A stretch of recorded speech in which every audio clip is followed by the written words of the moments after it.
Hey guys, it's Kayla and Erica here again. Welcome back to our channel. Don't forget to like and subscribe. We don't have hardly any yet, so we need everyone that we can get. Yes. So this video is going to be about our journey, and we kind of touched on it on the first video, but we rewatched it and we're like, well, we didn't really hit a lot of high points and didn't really go into a lot of details, so we're going to kind of talk about that this time. Mainly Erica, she's the one that actually physically experienced, I guess you could say, side effects or whatever, but I'm going to be here for the first part, and then I got to jump out. I got to go to work, so she'll finish up with you guys. Yeah. But I think she wanted to talk about, Clomid first? That's fine. If you guys see us looking down, I had to take notes because we've done a lot. So I think we should go in order from how we started and what we've done in order. Okay. So, from the get-go, our first appointment, it was like a month wait. Yeah, about them pretty booked out. Yeah, and so we were like, let's just do it. We weren't sure if we were ready, but we were like, in a few months. Luckily, we decided to call because it was a few months later, so it worked out perfectly. The first appointment, you get a ton of information. It's almost overwhelming. That appointment lasted almost 2 hours just on information on what we need to do to get started. So that was a lot of information, a lot of terms that we were not familiar with. But they started with a PAP to make sure everything was good. And then they were like, if you're ready to start, well, we can do it next month. And so we're like, oh, crap. Okay. All right. Yeah, let's do it. And like we said in the last video, it was pretty stressful because of the time crunch. We had to hurry and find a donor. We found a donor. As you guys know, if you watched our last video, did not go well. Let's talk about the website. So the first website that we used, we're not going to mention any names, but we used a website. When we went in for our appointment the first time, we asked the nurse, hey, can we use this website? She said, I've never heard of that website, but these are the three. She gave us a piece of paper. These are the three websites that we recommend, and we have actually dealt with them quite a few times, and everything's good from them. So she's like, if you want to try the other one, I'm not saying you can't, but I just don't know anything about it. So being the cheapskate that I am, and I did research on this website. It was a real deal. I think we just got a bad donor. We went ahead and bought it from there, and when we did our first IUI, we'll get to that part. But anyways, it wasn't any good, and we don't recommend buying from a cheaper website just because it's cheaper. Yeah. Yeah, and the way that they ship the sperm, it's not shipped in a vial. It's shipped in straws. Yeah. I guess it takes more room because they were like, next time let's do vials because the sperm was in a straw and it took too much room in our storage. We're like, it almost didn't fit in the storage. They said they had to make room for it to fit, and so if they can't freeze it, then it's gonna go bad. Yeah, which it was already bad. Right. But rewind a little bit. I ended up taking Clomid. Our doctor suggested it. I have a normal cycle, absolutely normal. It's regular. I ovulate. My body does exactly what it's supposed to do. The only reason we're doing Clomid is to higher our chances because we get one shot. That's it. In a same-sex marriage, we can't just go home and keep trying. So that's why they suggested Clomid to help us out. It's not because I'm not producing eggs or I'm not ovulating. It's just to help higher our chances. And the Clomid isn't very expensive. It's pretty cheap. Our insurance doesn't pay for it. We pay out of pocket, and it's very affordable. And we're cheapskates, so if we say it's affordable, trust me, it's very affordable. Yeah. It's like around $20. Yeah, $20. And if you have like a prescription discount that you can use, it dropped down to $10 for us. Yeah. So it is really cheap. We always try to save money where we can because insurance does not cover any of this. Everything we're doing, we're paying out of pocket. So we try to do what'll help us save money. So Clomid's really cheap. I've done it every time this cycle. It's just being double dosed. But yeah, what else did we do? Oh. Well, in the Clomid, you were taking 5 milligrams, so one pill. No, 50. 50 milligrams? And that's what? One pill in the morning, and that's it? Yep. And now you're taking 2 pills, so you're taking 100 milligrams of Clomid. So they're doubling, since we're doing superovulation. That's one of the things, they double the Clomid. So it's 2 pills in the morning now. Yeah. What were your results with Clomid? The first time I took it, there's a lot of side effects, so I was really nervous about it. But I'm like, okay, whatever. It seems safe. Y'all have done it before, so I was like, okay, it should be fine. But the first time I took it, I was emotional, and I'm a very emotional person already. So on top of it, it was emotional on steroids. It was really intense, and we were out of town. Nobody knew we were trying, and I was taking medicine, so I had to hide it. And the first day that I took it, later on that day, or it might have been the next day, we were playing a game, and they were like, let's go to the store and get snacks. And before we walked out, I pulled Kayla back, and I was like, I'm gonna cry, and I don't know what's wrong with me. I'm about to cry. I'm not sad, but I was really emotional. So that was the biggest side effect for me. And my hormones were crazy. I think the other big one was the next period. Yeah, So since it wasn't successful, didn't conceive that cycle, my period the next month was painful. I was very bloated, super gassy, in a lot of pain. I usually don't cramp, and I cramped a lot. So it was pretty intense, not what I was used to. I usually just get back pain with my period. So that was about it. And I asked my nurse why that happened, and she said because my eggs were bigger or I produced more. I don't know what it was, but she said that was possible on why that happened. So that was pretty much our experience for the first 3. They were all similar. Took Clomid. The next 2 we did Fairfax. And then the 4th one, before we did the 4th one, after 3 IUIs, if they are unsuccessful, we have to get a saline sono done to make sure that there's nothing wrong with my tubes. Why am I not getting pregnant? And so that is to make sure there's no blockage, the sperm is able to get through. So that was the next step we had to take. And that was one step we were trying to avoid because it was so expensive. Actually, our first appointment, they recommended us to do the sauna from the get-go. They said, you can spend all this money on your IUIs, but if something's wrong with her, then she's not going to get pregnant, and you wasted all that money anyways. Yeah. And we said, God is good, so we're going to get pregnant, and we're not going to do the sonogram because we're not going to need it because we're going to get pregnant. Yeah. And so we didn't. And 3rd time came around, still weren't pregnant, so they were like, okay, y'all, it's time to do the sonogram. And so we decided to do it. Yeah, we had to do it. Oh my gosh. That was a mess. So when we started this, obviously, we weren't in the middle of a pandemic. So by the end of the 3rd try, we were, COVID hit. Yeah, COVID hit. Lockdown, everything, can't go into places, have to wear a mask by this time. Yeah, so that did kind of put a pause in this process. But we went ahead and did, the next step, we did the saline sono.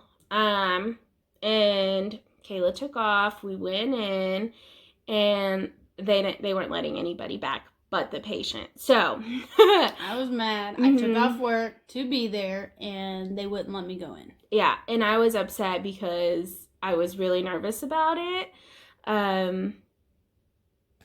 And I'll get to that later whenever I talk about the IUI experience. But I really wanted Kayla there. I get nervous with this kind of stuff.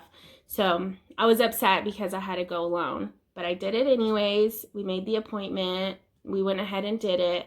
I audio recorded what was said, what was done.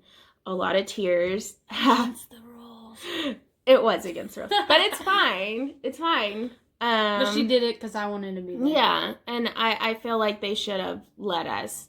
And it was crazy because my nurse ended up going in there, and I was like, I thought there wasn't supposed to be more than just the patient. But it's fine. But I did the saline sono, and everything came back normal. Everything was good. My doctor said, it's beautiful. Tubes are not blocked. They flushed everything out. And they even got to see, because I had just finished a round of Clomid. I had just got off my cycle. So we were doing the saline sono and then insemination.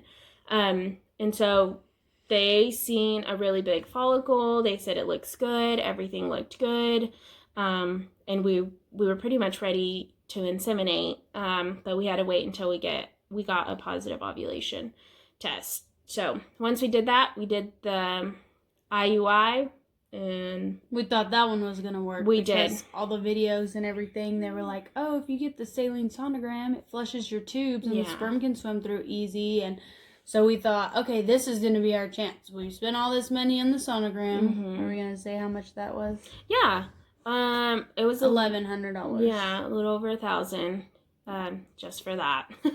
Yeah, so we spent this $1,100 thinking, okay, well, it's going to work this time, so it's totally worth it.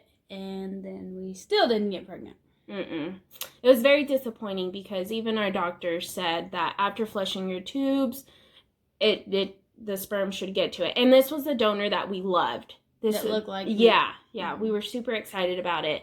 So we felt really confident about this one.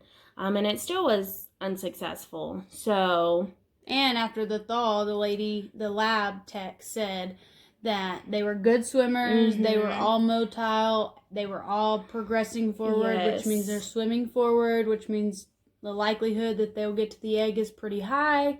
Mm-hmm. And so we were like, it's definitely going to work. Yeah. Everything just was working out perfectly. The IUI went so smooth. It was perfect. And we're like, this is it. This has to be it. So yeah, that has been kind of our gist in a nutshell of what we've done. So I guess you're going to work. Yeah. Okay. So I'll let her finish, guys. Okay. Bye. Love you. Okay, so the next part is going to be about my IUI experience. So Kayla had a family member that was doing IUI. She said it was easy, wasn't painful, and I had watched some videos on YouTube about IUIs and what it's like, what to prepare, what to expect for. And my IUI was nothing like these stories that I heard, or like Kayla's family member. So the IUIs were very painful for me. They were awful, very uncomfortable, which they're uncomfortable anyways. They start it just like a PAP. But the complications that was happening for me was my cervix weren't opening. So the tube that needed to go in to inject the sperm couldn't go in. My cervix were saying, no, do not enter. So they had to get a tool. I'll try to find a picture of it and show you somewhere. Or, I don't know, I'll show you guys. And it's very painful. it's piercing the top of your cervix and kind of like opening it to get the tube in. And that was painful. I can't even explain the type of pain it was because I've never felt it, and it's pain that there's nothing you can do to make it feel better. Like usually you cramp and you kind of rub your belly and it kind of helps. This, I was rubbing my belly, it wasn't helping, and on top of that, my nurse was pushing the lower part of my abdomen down as he was trying to hook it and put the tube in. So it was very painful. It was very painful. The first 3, every experience is like that. Usually the nurse will do the IUI, but every time the doctor has had to come in. So it was kind of frustrating because we had the sperm, we're sitting in there waiting, and we're having to wait on a doctor to come back to be able to do the IUI. And so that was very frustrating. And then, of course, after 3, we had to do the saline sono. This is the part that I said I would get to. It was an awful experience. It was extremely painful, very, very painful. Worse than the IUI. I never cried with the IUI, but the saline sono, I cried. I just couldn't handle it. It was very painful. Again, my cervix weren't opening. The tube is, I think, slightly larger than the IUI one. So it was it was awful. I don't know what he had to use. He tried using the tool that he normally used, and he even warned me, hey, I'm getting this. I can't even remember what it's called. I'm getting this out. I'm going to use it. And I'm like, oh my gosh, okay, just do what you have to do. And still couldn't get it in. And I heard him and the nurse talking. I'm like getting teary-eyed because I'm emotional. I'm going to cry right now. I'm emotional. Kayla isn't back there with me. And it was painful. And so I heard him and the nurse talking. And he was like, I'm going to need another tool. I'm going to need something else to get this tube in. And so she was like, okay. He didn't even tell me. I mean, I know he knows I heard, but I'm sure he knew. I knew it was about to get even worse. And so he used something else. I don't know what it was. I don't know what it looked like. So I can't insert a picture for you. But it was awful. It was awful. It was awful. I can't even explain. Once I give birth, I will compare the two. But I'm sure giving birth is worse. But this was awful. It was very painful. So once he got the tube in, it was a breeze. I'm like, I can finally breathe. This is good. So, got it in, and they were able to turn the screen towards me so that way I can see what was going on. He's like, do you want to look? I'm like, sure. I've already been through the pain. Let me see what's going on. What was this worth? And so it was actually really cool to see the sonogram. You can literally see my uterus, the shape of it. It was really awesome. But I seen him injecting the fluid to make sure my tubes were open, and we watched it. Everything was just going through my tubes. It was working. It was flushing it all out. And then they were able to find my eggs, and they took some pictures of that. And so everything went good after. Everything was a breeze. I'm like, I can handle anything else now because that was awful.